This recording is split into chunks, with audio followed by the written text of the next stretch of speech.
Bienvenue sur Chronique, les séries de podcasts inédits de Mapato. Dans nos podcasts, nous donnons la parole à des patients, des aidants et des soignants. Alimentation, sexualité, travail, gestion du quotidien, prise en charge. Nos invités nous partageront leurs expériences, leurs conseils et leurs visions. L'objectif est simple, informer et déstigmatiser la vie avec une pathologie dans un esprit positif et collaboratif. Je suis Lorraine, je suis patiente chronique et je serai votre hôte sur Chronique. Je vous emmène à la découverte de ces témoignages qui, je l'espère, pourront vous éclairer et vous accompagner au quotidien.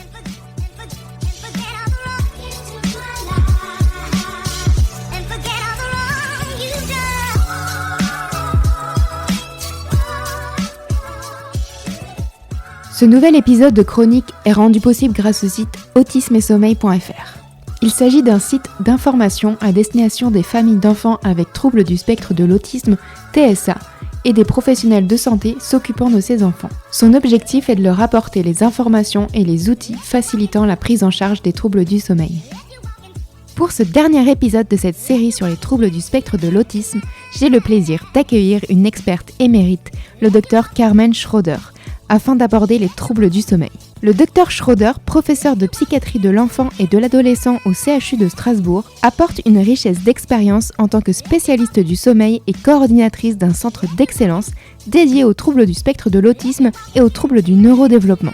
Elle éclairera notre compréhension sur la complexité de ces troubles, dévoilant des perspectives nouvelles et des conseils précieux pour ceux qui cherchent à mieux comprendre et à améliorer la qualité de vie des personnes ayant un TSA et des troubles du sommeil.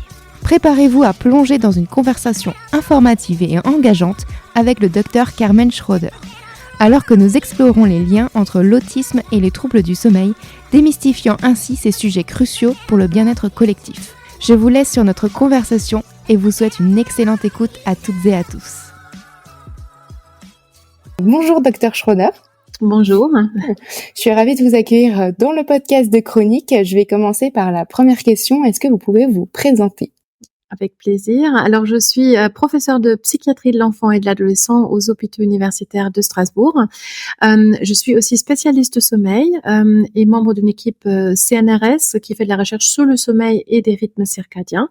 Et je forme aussi les spécialistes sommeil en France. Donc, je coordonne le DNU national de sommeil pour toutes les différentes spécialités. Et entre autres, je suis aussi coordinatrice d'un centre d'excellence pour l'autisme et des troubles du neurodéveloppement à Strasbourg, Strasend. Super, chouette. Donc c'est un sujet qu'on va aborder aujourd'hui, justement les troubles du spectre de l'autisme, et on va beaucoup axer cet épisode sur les troubles du sommeil. Donc je vais commencer en demandant, en accent en fait, on sait que le sommeil joue un rôle important pour être en bonne santé. Est-ce que justement les personnes qui ont un trouble du spectre de l'autisme, elles sont plus sujettes à des troubles du sommeil ? Oui, tout à fait. En fait, les personnes sont beaucoup plus sujettes à des troubles du sommeil. On dit à peu près 4 à 10 fois plus de troubles du sommeil, chaque fois en référence à un âge équivalent. C'est particulièrement important dans l'enfance et ça a été longtemps d'ailleurs, on ne savait pas pourquoi finalement les personnes avaient autant de troubles du sommeil, mais c'est très, très nettement supérieur à la population générale. Et justement, il y a eu des recherches de fait justement pour connaître un peu quels étaient les déclencheurs ? Oui, tout à fait. Alors, il y a 2 types de mécanismes finalement qu'on peut distinguer. Donc, on sait aujourd'hui vraiment beaucoup de choses sur l'origine de cette difficulté de sommeil. Salomé, dans le premier podcast sur le sommeil, a détaillé beaucoup de choses qui sont liées finalement à ce qu'on pourrait appeler un fonctionnement autistique.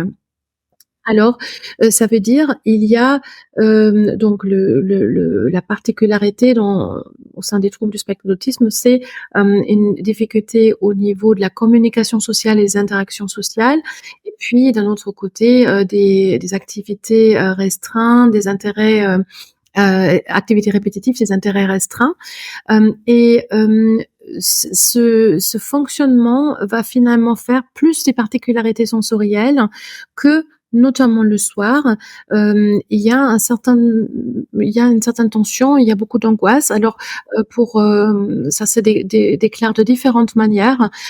Chez des enfants et adolescents, par exemple, qui ont aussi un retard de développement, contrairement à des personnes qui n'ont pas de retard de développement, mais il y a donc une certaine anxiété qui est très fréquente le soir, et pour laquelle il faut trouver effectivement des astuces.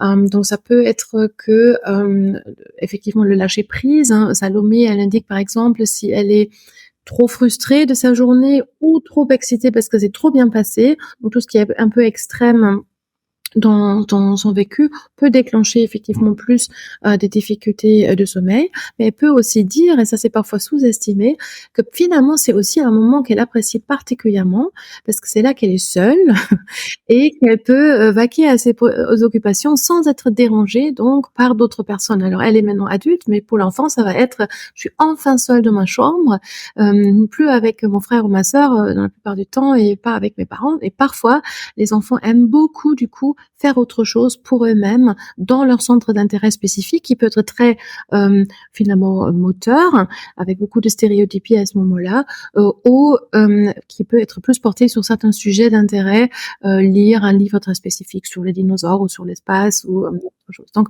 je dirais ça, et ça on pourrait détailler encore beaucoup plus, ça et autre chose. Peut-être de l'ordre des préoccupations sensorielles peuvent faire que du coup la transition vers le sommeil est en soi déjà un peu plus difficile. Mais le deuxième aspect est vraiment un aspect biologique qu'on n'a pas connu pendant très longtemps. C'est vraiment depuis les années 2000-2005 qu'on connaît ça un peu mieux. Et c'est ces dernières années qu'on a fait vraiment une grande avancée à ce niveau-là. Donc il y a eu des chercheurs qui ont eu l'hypothèse que peut-être dans l'organisation de la préparation au sommeil et l'induction du sommeil, il pourrait y avoir des difficultés, et ils ont dosé la mélatonine que le corps des personnes avec autisme produisait et qui était finalement excrétée dans l'urine. On a mesuré ça aussi chez d'autres personnes dans le sang, dans la recherche, hein, bien sûr. Et on a pu voir que les personnes avec autisme sécrètent beaucoup moins de mélatonine que les personnes contrôle, et donc ont beaucoup plus de mal finalement de passer de l'état éveillé à l'état endormi, parce que la mélatonine normalement elle sert à beaucoup de choses, mais elle va signaler à l'horloge biologique qu'elle doit passer en mode nuit. Elle va aussi garantir qu'il y a un certain rythme de sommeil plus régulier qui s'installe. Et si on n'a pas la mélatonine à ce moment-là, on a du mal à induire le sommeil. Donc ça, c'est ce que Salomé décrit aussi. Donc difficulté d'endormissement très très précoce dans le cas de Salomé. Hein. Ce n'est pas toujours le cas, mais souvent quand même, précocement, difficulté à s'endormir. Parfois, on peut avoir des conséquences, je dirais, encore beaucoup plus graves que chez Salomé, parce que une fois qu'elle s'endort, elle dit après je dors par contre. Je dors bien et assez longtemps. Mais les personnes avec autisme très fréquemment ont des réveils nocturnes, et ces réveils sont vraiment particuliers parce qu'ils sont extrêmement longs. Et là aussi, c'est quelque chose qu'on a longtemps pas su. Pourquoi? Parce qu'on posait pas des bonnes questions. Donc tous les questionnaires posaient des questions sur la fréquence des réveils, mais pas sur la durée. Et c'est comme ça qu'on a raté cet épisode, alors que si on avait écouté, je dirais, les patients et les familles, ils auraient très bien pu dire, ou ils disaient aussi souvent, non mais quand il se réveille, il est réveillé pendant 3 heures. C'est pas 5 minutes, c'est pas 20 minutes, c'est 3 heures, 4 heures. Il est complètement réveillé et c'est comme si c'était le jour. Là aussi, on rattache ça beaucoup justement au déficit de la mélatonine, parce que certes, elle aide à induire le sommeil, mais elle protège aussi le sommeil au cours de la nuit, alors que chez les personnes avec autisme, souvent ce qui se passe, ils vont, une fois que le sommeil est induit, ils vont récupérer, mais après quelques heures, on a déjà assez bien récupéré, et après, ça ne suffit pas pour maintenir finalement le sommeil. Donc, ce problème biologique, maintenant, il est mieux connu, il y a des recherches qui se sont faites, effectivement, et l'avantage, depuis qu'on connaît ça, on peut utiliser cette connaissance aussi en thérapie, bien sûr, complémentaire à toutes les thérapies que Salomé nous a bien expliquées ou sur lesquelles on va peut-être encore revenir. Ouais, super, c'est hyper intéressant. Justement, ça me fait poser une question, justement, est-ce que les troubles du sommeil, ils arrivent pour, je dirais, tout le monde dès l'enfance? Est-ce qu'il y a différentes étapes? Est-ce que ça arrive aussi à l'adolescence? Est-ce que ça peut aussi arriver à l'âge adulte, ou ça peut être aussi tout au long de la vie? Mmh. Alors très fréquemment, c'est très précoce. Comme l'a dit Salomé, c'est vraiment dès le départ, les parents disent: «C'est un enfant, qui a du mal, à stabiliser ses rythmes même, qui a du mal à s'endormir et s'il dort, il ne dort pas sur des longues périodes». Chez d'autres enfants aussi, on peut avoir, assez rapidement la sieste qui, soit ne se fait plus ou vraiment par petits bouts, dans la journée, donc qui ont vraiment du mal à mettre leur rythme initial de veille et de sommeil, en place. Dans les cas un peu plus rares, ça il y a une phase initiale où ça se passe plutôt bien et c'est finalement dans un deuxième temps, mais quand même tôt, hein, donc je dirais à partir de 3 ans, 4 ans que, les difficultés, émergent. Là, c'est un peu plus fréquemment en lien aussi avec un fonctionnement autistique et peut-être aussi d'autres difficultés, notamment liées à la scolarité ou d'autres facteurs externes, qui vont avoir une répercussion supplémentaire sur le sommeil. Donc du coup, on n'est pas peut-être pas dans cette situation, pure. Et il y a plein de questions qui sont ouvertes pour ces personnes qui commencent plus tardivement. On sait par exemple que, globalement, par rapport à une population à développement dite typique, les très jeunes enfants sécrètent le plus de mélatonine, dans la petite enfance et ça va diminuer dans la grande enfance, l'adolescence et à l'âge adulte. On n'a pas ces données-là longitudinales aussitôt, chez les personnes avec TSA, mais on peut se poser la question si peut-être pour ces personnes qui commencent un peu plus tardivement, peut-être tout au début, le taux est encore suffisant, et diminue par la suite. Donc tout ça, ce sont des variables pas encore connues, mais il y a des hypothèses, effectivement qui existent. Mais la grande majorité ont vraiment ces difficultés très précocement. Ouais, et justement, est-ce qu'il y a aussi, différentes formes? Parce qu'il y a des personnes qui ont des difficultés à s'endormir et comme Salomé, ont une parfaite nuit. Mmh. Il y a des personnes qui se réveillent plusieurs fois dans la nuit. Est-ce que justement il y a différentes formes comme ça de troubles du sommeil? Absolument.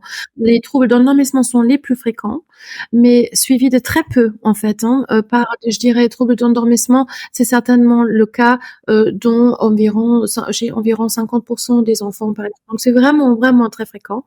À ça s'associent des réveils nocturnes, qui concernent plutôt entre 20 et 30 des enfants, qui peuvent être du coup de plus longue durée et un peu plus rares, mais particulièrement important pour les parents, souvent, sont des réveils matinaux précoces. C'est-à-dire, ce sont des enfants qui ont déjà du mal à s'endormir. Certains ont des réveils, mais surtout après 4h30 ou 5h du matin, la nuit est terminée. Donc ça, c'est le contraire de ce que dit Salomé.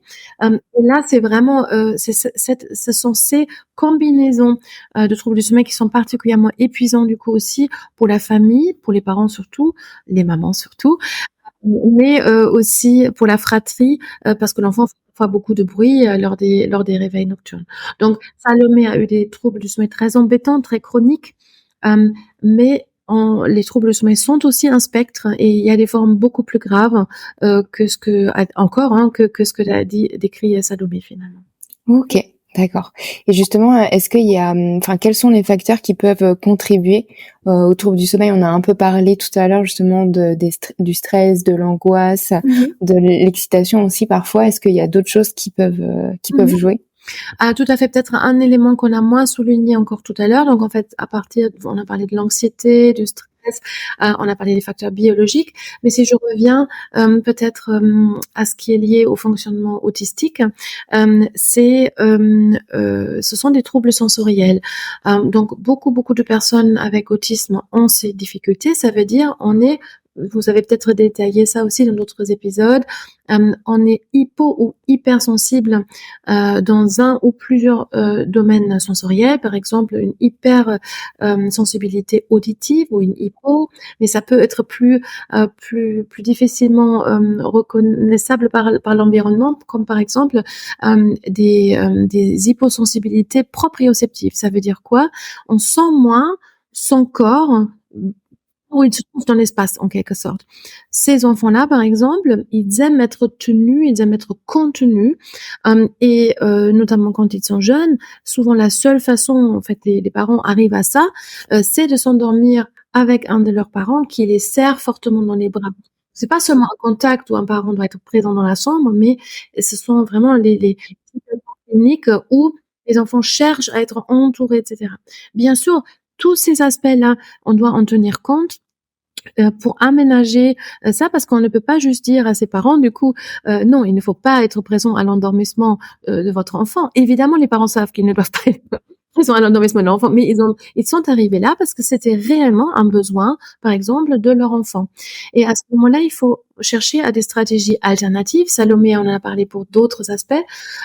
Très typiquement, chez les enfants qui ont ce type de difficultés, on peut tester, par exemple, des couvertures lestées, peuvent du coup procurer le même type d'appui profond, lourd, et l'enfant se sent rassuré, il sent des contours de son corps, etc. Donc ça, c'est par exemple un des aspects. Mais ça peut se jouer au niveau du toucher, ça peut se jouer au niveau de l'odorat, etc. Et probablement d'autres formes qu'on connaît un peu moins, tout ce qui est lié à un ressenti, par exemple, de digestif, etc. Donc ça, c'est très compliqué. Et là, on a encore plein de recherches à faire qui peut créer des inconforts qui peuvent aussi empêcher le sommeil. Et ça, c'est d'ailleurs les associations de famille nous remontent beaucoup de ça. Et on le voit aussi en consultation, mais il y a quasiment pas de recherche qui a été réalisée encore à ce niveau-là. Donc tout un champ encore à découvrir. C'est ça, il y a encore plein de choses à découvrir. Et du coup, je me permets de rebondir, mais en effet, on a enregistré un épisode avec Mélanie autour de l'activité professionnelle, et c'est vrai qu'on a abordé le sommeil, et en effet, elle dort avec une couverture lestée, elle en parlait, et c'est très intéressant d'aborder, de voir les différentes thématiques. C'est ça. Et au niveau scientifique, alors si on me demande, bon, est-ce que c'est scientifiquement prouvé? Je dois malheureusement dire non, parce qu'il y a 1 ou 2 études qui ont regardé ça, mais ils ont regardé ça sur toute la population des enfants avec TSA. Et effectivement, ça ne correspond pas du tout à tout le monde, donc ce n'est pas une solution magique, donc faut pas maintenant se ruer sur les sites internet et acheter tout de suite la couverture lestée. C'est vraiment particulièrement pour ces personnes qui ont une hyposensibilité proprioceptive et où on a déjà un peu de toute façon qui ont ce type de comportement au moment du coucher, du rituel du soir, etc. Donc je pense là aussi, il faut encore des meilleures études, plus précises, pour avancer le champ scientifique. C'est ça, et puis c'est, comme vous le dites, c'est nuancé parce que ça convient pas à tout le monde. On peut tester, mais c'est pas, ça n'accorde pas avec tout le monde. Est-ce que on peut aussi aborder toute la partie justement des impacts et des répercussions au quotidien, en fait, pour les personnes qui ont un trouble du spectre autistique? Parce que c'est vrai que si on se réveille plusieurs fois la nuit, ou si on a un réveil de 4-5 heures, on a quand même un trou assez long, en fait, de non-sommeil dans la nuit. Donc les répercussions doivent être aussi importantes sur le quotidien. Exactement. Et pour ça, peut-être, je vais d'abord vous décrire un peu les répercussions qu'on peut avoir chez l'enfant et l'adolescent, mais ça s'applique aussi à l'adulte, quand on est neurotypique. Parce qu'en fait, il y a une partie de ce que Salomé nous a décrit, c'est vraiment lié au fait qu'elle a parfois pas assez dormi, et toutes les personnes à sa place auraient un peu la même répercussion. Il y a d'autres choses qu'il a mentionnées qui sont beaucoup plus spécifiques à la population avec TSA. Donc, on a tout d'abord, quand on ne dort pas assez ou pas assez bien, on a vraiment des répercussions physiques, parce que souvent on pense que c'est que cérébral, émotionnel. Non, on a vraiment aussi physique, et notamment chez les jeunes enfants, on peut avoir un impact sur le développement moteur si le trouble est sévère. Même pour certaines sur une répercussion sur la croissance ou au niveau métabolique. Donc ça peut exister chez l'enfant à développement dit typique. Après, ce qui est aussi très typique par rapport au sommeil, ce sont des répercussions dites cognitives, ça veut dire notamment sur l'attention. Et je pense que tout le monde qui écoutera ce podcast a des expériences personnelles. On n'a pas bien dormi, on oublie ses clés à la maison, on ne sait plus où on a mis son portable, etc. Donc on est un peu plus tête en l'air, et ça, clairement, ça on trouve toujours la première fonction qui est touchée. Si par contre on a un trouble du sommeil qui dure assez longtemps, on peut avoir vraiment des problèmes de mémorisation, et ça impacte du coup les apprentissages. Forcément, plus d'impact chez l'enfant en développement parce qu'il est à l'école, il va rater des choses, il ne va pas pouvoir aussi bien l'imprimer, comme on dit, c'est-à-dire il ne consolide pas ce qui a été encodé la journée aussi bien que d'autres. Après, il y a une question sur la vigilance qui est particulièrement intéressante, parce que nous, adultes, et ça Salomé le décrit bien, elle dort un peu moins bien, donc qu'est-ce qui se passe la journée? Elle est très fatiguée, voire, comme on dit, nous somnolents, donc elle a une facilité à s'endormir, même dans les situations où elle ne devrait pas dormir, l'école, le travail, voilà. Ça, c'est chez le grand adolescent et adulte typique, mais chez les jeunes enfants, on a un peu l'inverse, c'est-à-dire l'enfant sent bien venir la fatigue et la somnolence. Mais le jeune enfant n'aime pas du tout ça et va lutter contre. Et ce qu'il va faire, il va se mettre en hyperactivité motrice. Donc, il va courir dans tous les sens, il va bouger de partout et les parents vont d'ailleurs dire: «Ah non, non, il n'est pas fatigué, il est juste complètement agité». Non, non, ça vient en fait d'une fatigue perçue contre laquelle l'enfant lutte. Et ce qui vient avec ça souvent aussi, c'est une irritabilité. Là aussi, hein, je pense que chacun a sa propre expérience. Alors, il y a des personnes qui deviennent plus, c'est plus, comme on dit, internalisé, c'est-à-dire plus on devient émotif, on pleure pour un rien. Et chez d'autres, c'est plus externalisant, donc plus agressivité, irritabilité, on gronde ses enfants, on n'est pas sympa avec son conjoint. Euh, donc, tout ça, ça existe en population générale comme répercussion sur le sommeil et du coup peut avoir un impact, bien sûr, sur l'entourage, les proches, la famille, etc. Alors, chez les personnes avec autisme, ce qu'on a montré par contre, que ça renforce vraiment aussi leurs symptômes autistiques. C'est-à-dire, si eux dorment moins bien, là, pendant la journée, ils peuvent moins bien reconnaître encore les émotions que c'est déjà à la base le cas. Ils vont aussi pouvoir avoir plus de difficultés dans la communication sociale, gestuelle, percevoir les émotions de l'autre, etc. Ils vont aussi être beaucoup plus dans les stéréotypies. Donc nous, dans nos recherches, on a pu montrer, on a quantifié ça parce qu'on a enregistré les personnes sur les longues périodes à la maison, dans leur environnement habituel, et on pouvait voir que jusqu'à 30% des stéréotypies, des comportements stéréotypés, pouvaient s'expliquer par des difficultés de sommeil ou de rythme. Donc, ça touche même des symptômes autistiques purs, je dirais, qui sont aggravés, qui se trouvent aggravés. Et ça va aussi aggraver tout ce qui est comorbidité. J'imagine que vous avez dans d'autres podcasts parlé du fait que le TSA n'arrive rarement seul. 70% des personnes ont au moins une autre comorbidité. Donc, autre difficulté. Et notamment tout ce qui est, alors soit les difficultés au niveau des comportements auto-hétéro-agressifs, ou l'anxiété associée, ou voire les difficultés d'humeur de type symptomatologie dépressif associée, se trouvent aussi fortement aggravées si on a des troubles du sommeil. Vous voyez, c'est un peu à la fois des répercussions, je dirais, pas spécifiques au TSA et d'autres qui sont vraiment spécifiques au TSA. Et d'ailleurs, quand on prend en charge les troubles du sommeil, et c'est ça qui est un peu magique parfois, d'un coup, les parents vont dire, mais l'enfant globalement va vraiment mieux. En fait, il est beaucoup plus ouvert, il est moins dans les stéréotypies. Et chez les jeunes enfants, tout ça, c'est lié. C'est-à-dire un enfant qui est moins envahi par ces stéréotypies va pouvoir beaucoup plus être ouvert vers son environnement et aussi mieux bénéficier des prises en charge. Parce que parfois, on a des situations, notamment dans l'enfance et l'adolescence, où l'enfant est tellement fatigué qu'il est super pris en charge la journée, mais il peut même pas en bénéficier parce qu'il est juste trop fatigué, en fait. C'est ça, ouais.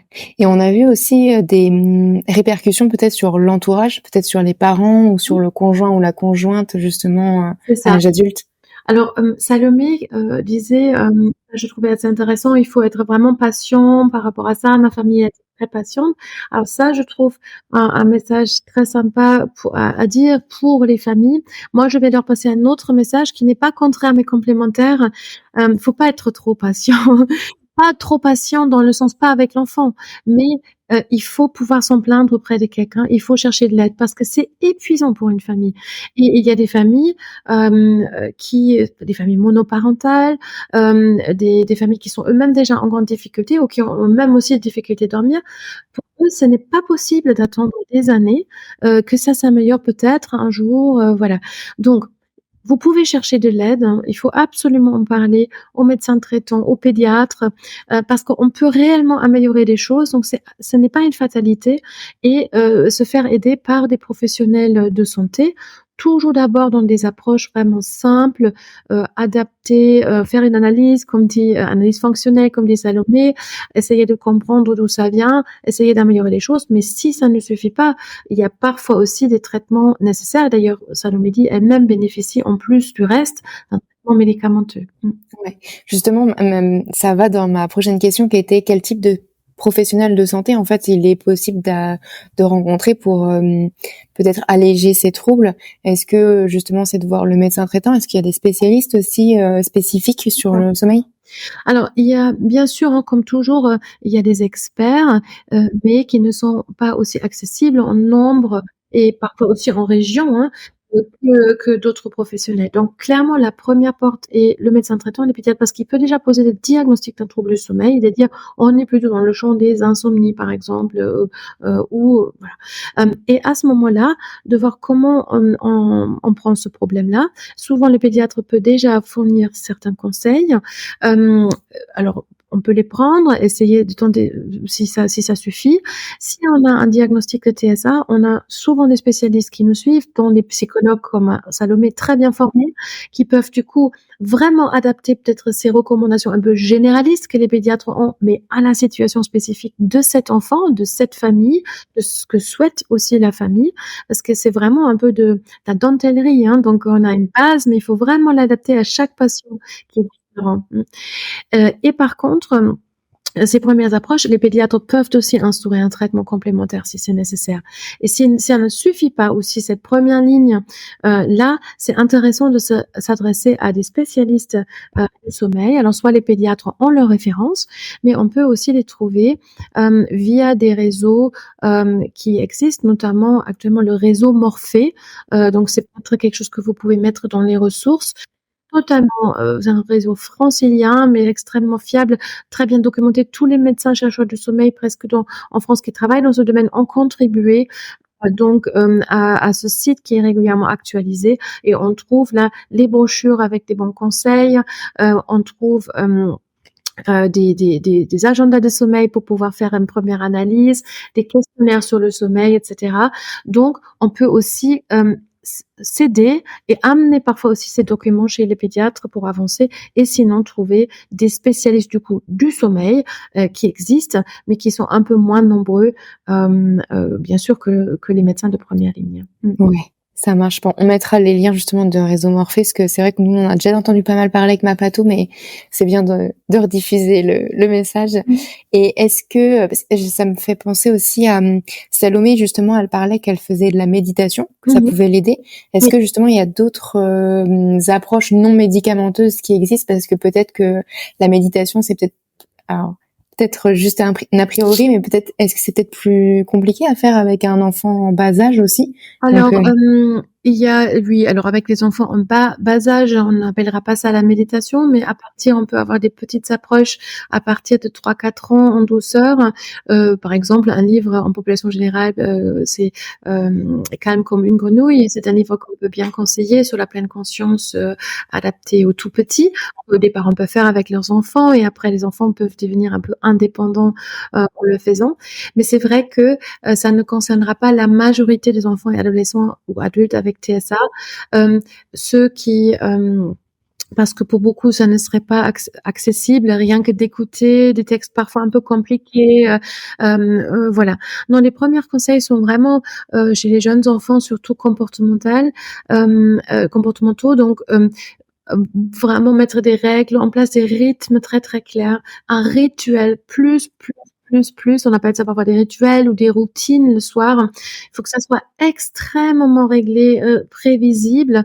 Ce qu'on dit parfois, voilà, il y a une certaine rigidité de fonctionnement, mais pourquoi il y a cette rigidité? Parce que c'est anxiolytique d'être un peu rigide. Si on sait ce qui va se passer, si c'est très prévisible, bah, ça diminue très fortement l'angoisse chez nous tous, mais ça va être encore plus vrai chez les personnes avec un trouble du spectre de l'autisme, parce que on a bien pu décrire ça, et Salomé l'a dit un peu, parfois on a besoin d'aide au codage, elle dit, ou décoder les émotions, voilà.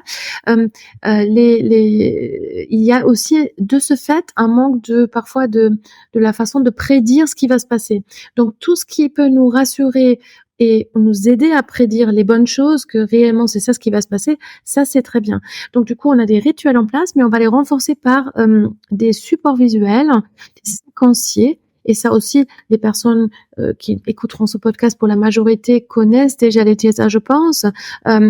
Donc on trouve ça sur Internet. Il y a différents types de pictogrammes qu'on peut utiliser. Ça trouve beaucoup des personnes à nouveau, et des enfants de leur de capacité de compréhension. Mais c'est très très important, parce que ça donne un peu une règle pour un enfant de se repérer dans la soirée, ou pour un adolescent, et même pour un adulte. Et il y a plein d'outils qui nous aident en fait à mettre ça clairement en place de manière bien visuelle. Et ça aide déjà beaucoup. Après, tenir compte des particularités sensorielles aussi. Et il y a certaines techniques comportementales qu'on peut utiliser qui sont faciles à mettre en place. Et pour ça, ce sont par exemple une qui a un terme anglais qui s'appelle le bedtime fading. C'est aussi expliqué dans une brochure qu'on peut télécharger sur soit le site de Autisme Sommeil ou sur le site du réseau Morphée, gratuitement accessible, où on va tenir compte du fait quand est-ce que l'enfant s'endort réellement. Et c'est à ce moment-là seulement qu'on va le coucher. Juste transitoirement, par exemple, un enfant qui est couché à 21h et malheureusement, comme Salomé, il ne s'endort jamais avant 23h. Ce qui va se passer, cette personne va être 2 heures dans son lit et ne pas pouvoir s'endormir. Alors souvent, les enfants s'occupent, soit ils allument la lumière, ils lisent ou ils jouent ou certaines attendent dans le noir, mais ils peuvent pas s'endormir. Qu'est-ce qui va se passer? Les enfants vont soit associer leur lit avec un endroit pour jouer ou pour lire, ou un endroit où on ne peut pas dormir. Mais en tout cas, rien de tout ça favorise le sommeil.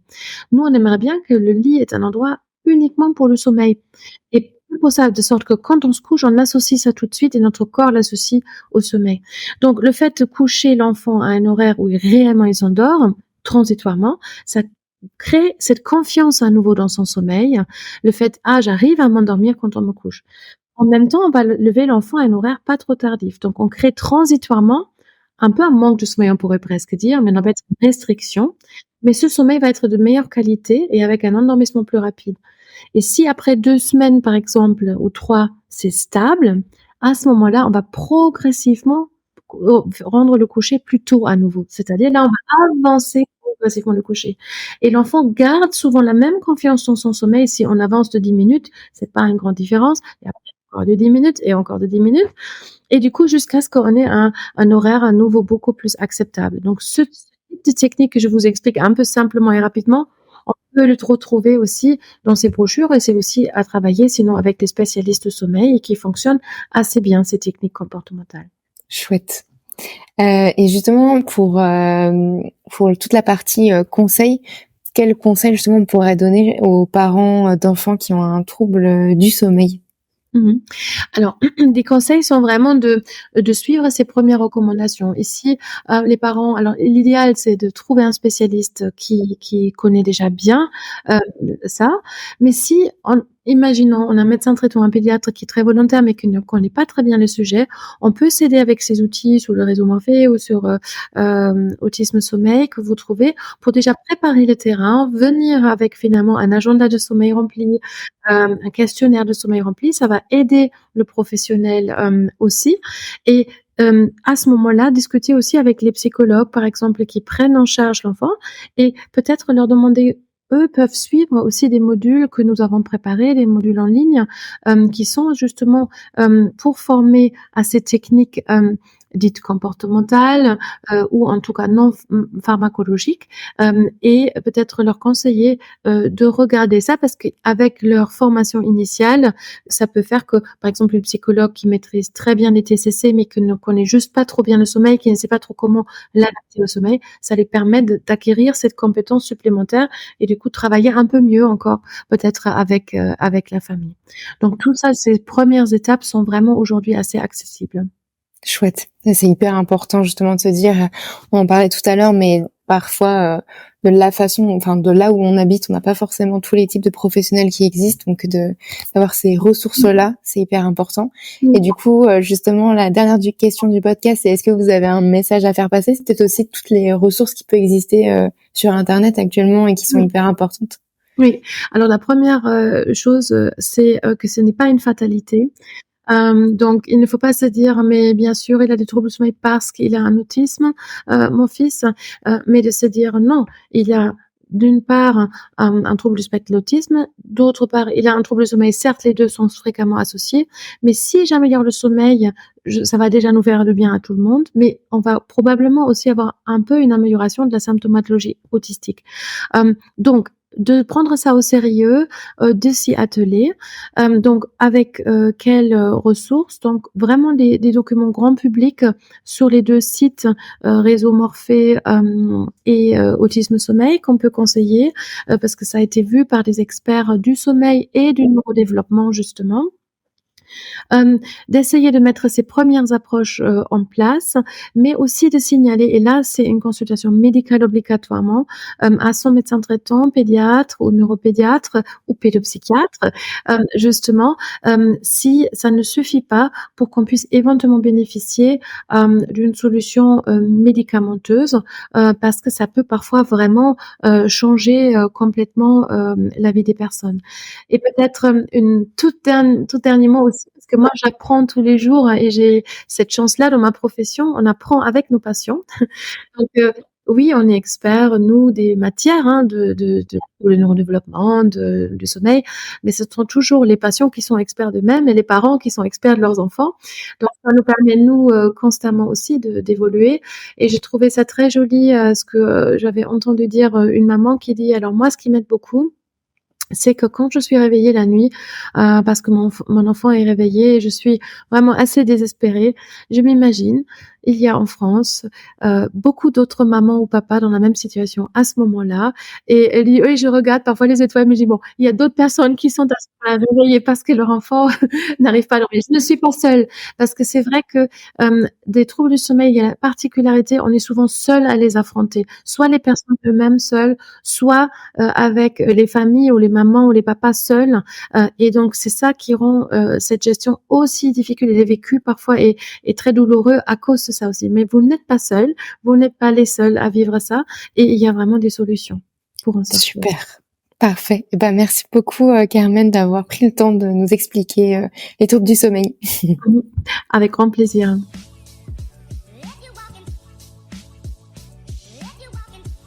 Merci beaucoup à vous d'avoir écouté cet épisode. Vous ne faites pas encore partie de la communauté Mapato ? Rien de plus simple pour la rejoindre. Rendez-vous sur mapato.com, mapatho.com, ou bien téléchargez notre application gratuitement sur Apple Store et Play Store. C'est pratique, rapide, gratuit, alors foncez. Pour soutenir le podcast Chronique, laissez 5 étoiles sur Apple Podcast et un joli commentaire sur votre plateforme de podcast préférée. Un grand merci à vous et à la semaine prochaine pour un nouvel épisode.